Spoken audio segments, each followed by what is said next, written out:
O Senhor esteja convosco. Ele está no meio de nós. Proclamação do Evangelho de Jesus Cristo segundo Lucas. Glória a vós, Senhor. Naquele tempo, o tetrarca Herodes ouviu falar de tudo o que estava acontecendo e ficou perplexo, porque alguns diziam que João Batista tinha ressuscitado dos mortos. Outros diziam que Elias tinha aparecido. Outros ainda que um dos antigos profetas tinha ressuscitado. Então Herodes disse: eu mandei degolar João. Quem é esse homem sobre quem ouço falar essas coisas? E procurava ver Jesus. Palavra da salvação. Glória a vós, Senhor.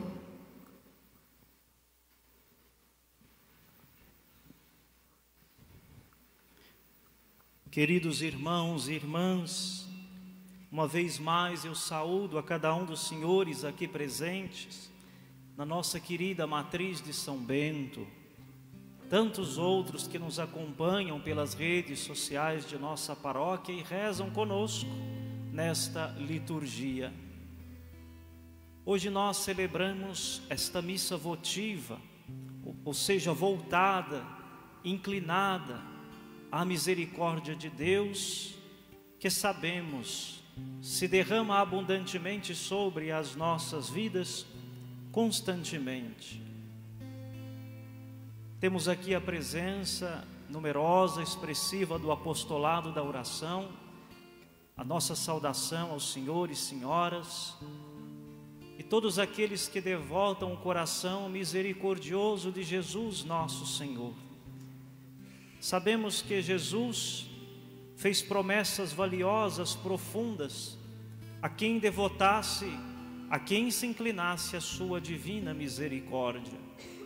Por isso estamos aqui confiantes, porque nós somos uma igreja que crê, uma igreja que professa uma fé íntegra, pura, verdadeira, que está alicerçada no sacrifício cruento de Jesus na cruz, que se renova todos os dias no sacrifício do altar, a Eucaristia. O Evangelho de hoje, nós vemos a preocupação do tetrarca Herodes. Se nos lembramos, João Batista, quando impelia, clamava, gritava no deserto a que o povo voltasse ao caminho de Deus, ao bom caminho, à conversão, ele, com a sua missão profética de anunciar a Jesus e preparar os caminhos do Senhor, também, como profeta, denunciava as injustiças, os pecados do coração ou dos corações fechados. Aquela pregação de João o Batista chegou aos ouvidos de Herodes, que ficou perturbado, incomodado, porque ele estava vivendo uma situação específica de adultério. Deste modo, tramou para que João Batista, ou caiu numa trama, para que João Batista pudesse ser silenciado, morto, e assim o foi. Ele foi decapitado porque pregou a verdade, porque anunciou a Herodes que ele estava vivendo uma situação pecaminosa e que devia ser reconduzido ao bom caminho. Herodes até admirava João Batista, ouvia falar muito bem dele, no entanto, o seu orgulho falou mais alto, e ele então cede às humanas paixões, às vaidades e à corrupção da vergonha da alma, que o fez decapitar, mandar que fosse decapitado a João Batista. No Evangelho de hoje, os rumores de que João Batista havia ressuscitado, porque as pessoas falavam que o Messias havia voltado, que tinha ressurgido, que tinha surgido no meio do povo, e as pessoas ainda confusas de quem era de fato Jesus, atribuía Alguns diziam que ele era Elias, outros João Batista, outros algum outro profeta. E aquilo gerou incômodo no coração do tetrarca Herodes, porque ele sabia que havia mandado matar João Batista. Por que é que os rumores de que João estava vivo, ou melhor, de que o Messias havia regressado, havia surgido no meio do povo, abalou tanto a Herodes?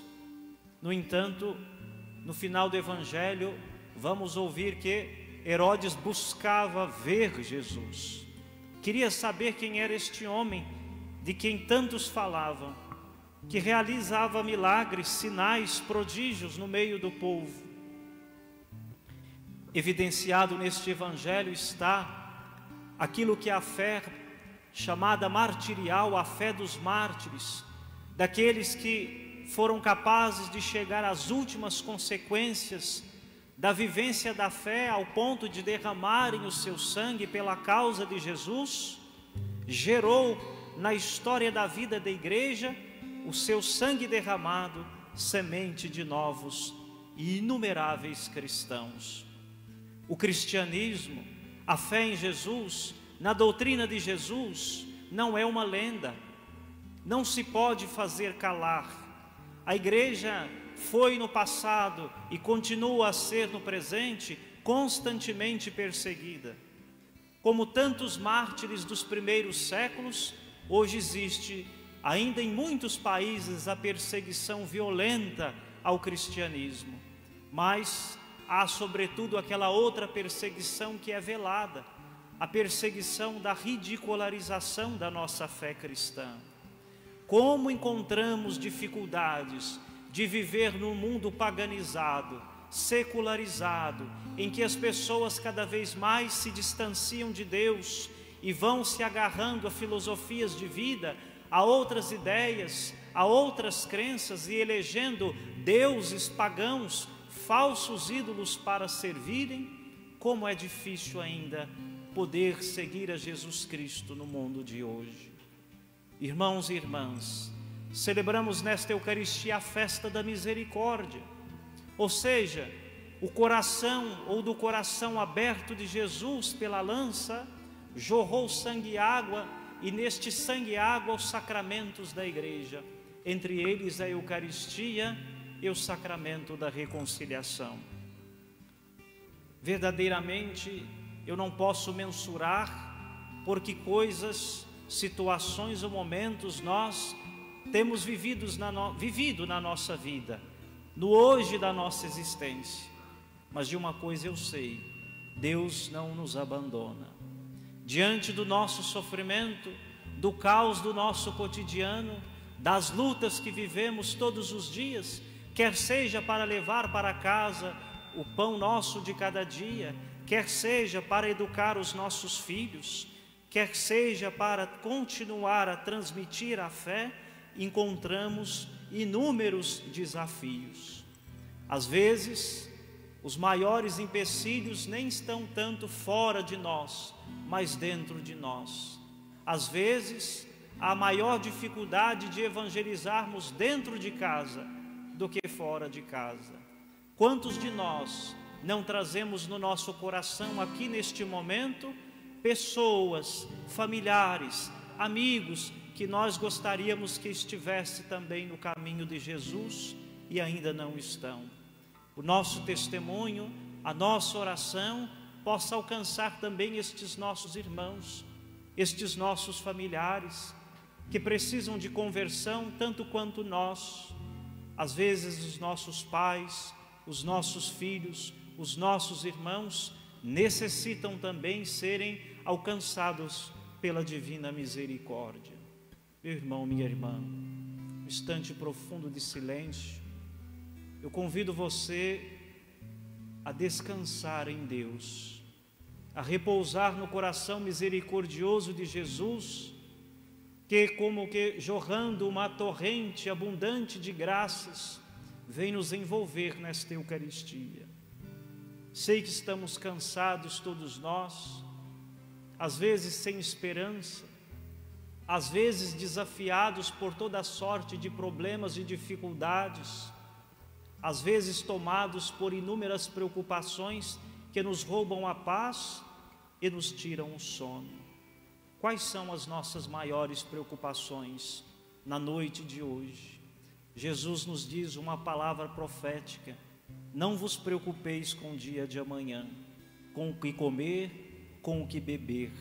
A liturgia de hoje nos convida a nos abandonarmos à divina misericórdia, a providência de Deus que ornou de tanta beleza os pássaros do céu e os alimenta, ornou de esplendor os lírios dos campos. Por isso Deus é um Deus providente, misericordioso, que é conosco, é próximo de nós e vem ao nosso encontro. Para isso é necessário apenas uma coisa: abrirmos o nosso coração. Que o Senhor Jesus e as torrentes de graça e misericórdia que jorram do seu coração possam alcançar a sua vida, a sua família, as suas preocupações, o seu cansaço, o seu sofrimento nesta noite, para que possamos sair daqui com uma única certeza e convicção: Deus está conosco nos momentos de dor, de tristeza, de desolação, na alegria, no sofrimento, na falta de saúde. Deus está conosco.